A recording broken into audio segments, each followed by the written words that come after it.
ప్రజని గళం ప్రజాబలం AR5 news కి స్వాగతం. సత్యసాయి జిల్లా మడకశిరలో ఉమ్మడి తెలుగుదేశం పార్టీ ఎమ్మెల్యే అభ్యర్థి డాక్టర్ సునీల్ కుమార్ మీడియాతో మాట్లాడుతూ రాష్ట్రంలో ప్రజలు అధికార మార్పును కోరుకుంటున్నారని తెలియజేశారు. ఉమ్మడి అనంతపురం జిల్లాలో సీఎం జగన్మోహన్ రెడ్డి ఈ మొహం పెట్టుకుని జిల్లా పర్యటన సాగిస్తున్నారు, ప్రజలకు చెప్పాలని డిమాండ్ చేశారు.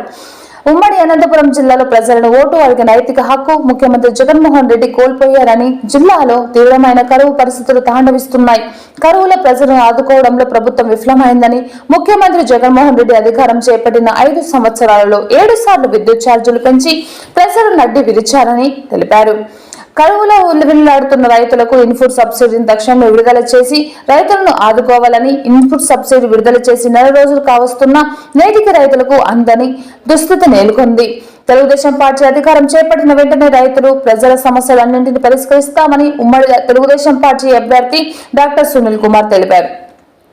ఈ కార్యక్రమంలో నాయకులు మాజీ ఎమ్మెల్యే ఈరన్న, రాష్ట్ర ఒక్కరిగా కన్వీనర్ పాండురంగప్ప, మాజీ ఎంపీపీ ఆదినారాయణ బొజ్జప్ప, తాలూకా రైతు సంఘం అధ్యక్షుడు రాజగోపాల్, మాజీ కన్వీనర్ రామాంజనేయులు, అచ్చంపల్లి రమేష్, పత్తికుంట నరేష్, కొట్ల రంగనాథ్, నాగరాజు మరియు నాయకులు, కార్యకర్తలు తదితరులు పాల్గొన్నారు. AR5 న్యూస్ సత్యసాయి జిల్లా మడకశిర నియోజకవర్గం ఇన్ఛార్జ్ ఈశ్వర్. ఈరోజు రైతులు ఆత్మహత్య చేసుకునే పరిస్థితుల్లో ఉన్నారు. మీకు ఆ బాధలు తెలియట్లేదా? ప్రజలు కూడా పట్టించుకోరా? రైతులు చనిపోయిన వాళ్ళ గురించి మీరు శ్రద్ధ తీసుకోరా? ఇది ఏ మొహం పెట్టుకొని ఓటు అడగడానికి అనంతపురం వచ్చారు? ఎందుకు వచ్చారు మీరు? మీకు మడకశిర అలాగే అనంతపురం జిల్లా రైతుల తరఫున నేను సూటిగా ఒక ప్రశ్న అడుగుతా ఉన్నాను.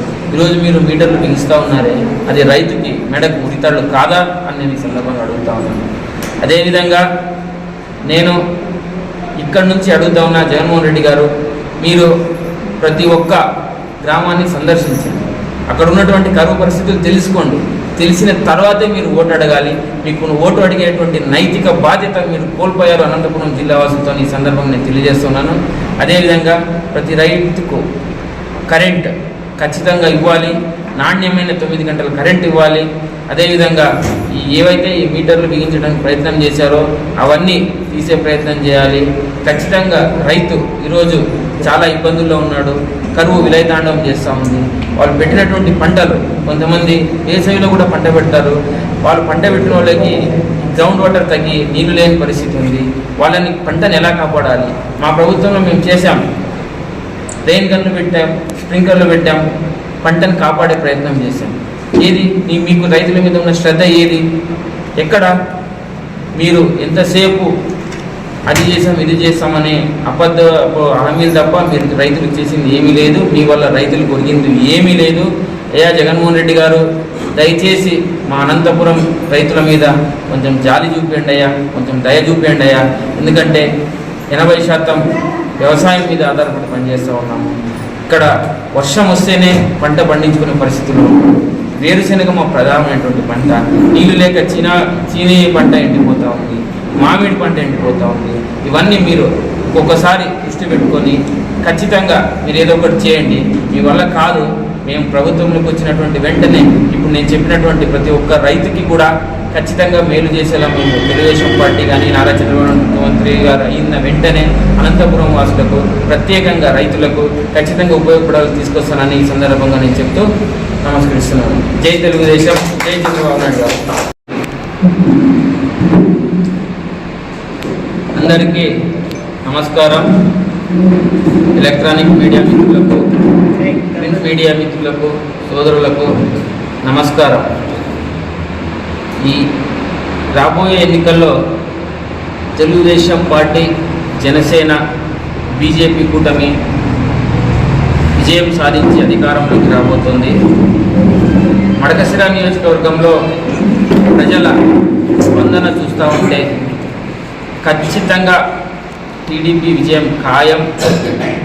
ప్రజలు వ్యవస్థల్లో మార్పును కోరుకుంటా ఉన్నారు. అదేవిధంగా ప్రభుత్వానికి సంబంధించినటువంటి విధానాల్లో మార్పును కోరుకుంటా ఉన్నారు. జగన్మోహన్ రెడ్డి అధికారంలోకి వచ్చిన తర్వాత రాష్ట్రం దివాళా తీసింది. అప్పులు కుప్పలై రాష్ట్ర ప్రభుత్వాన్ని అభివృద్ధిలో నడపకుండా అగాధంలో పడేసినాయి. ఖచ్చితంగా తెలుగుదేశం పార్టీ అధికారంలోకి వచ్చిన తర్వాత రాష్ట్రానికి సంపదను పెంచి దాని ద్వారా అభివృద్ధి పథకాలని అభివృద్ధిని చేస్తామని ఈ సందర్భంగా నేను హామీ ఇస్తూ ఉన్నాను. అలాగే జగన్మోహన్ రెడ్డి అధికారం నాసిరకం మద్యం ఏరులై పారింది. అదేవిధంగా ఉద్యోగస్తులు ఒకటో తారీఖు జీతాలు పడలేని పరిస్థితి ఉంది. అదేవిధంగా పెన్షనర్లు కూడా 1వ తారీఖు పెన్షన్ రాని పరిస్థితి ఉంది. తెలుగుదేశం పార్టీ అధికారంలోకి వచ్చిన వెంటనే 1వ తారీఖు కల్లా పెన్షన్లు, ప్రభుత్వ ఉద్యోగులకు వేతనాలు 1వ తారీఖు లోపలే అందేలా చేస్తాం.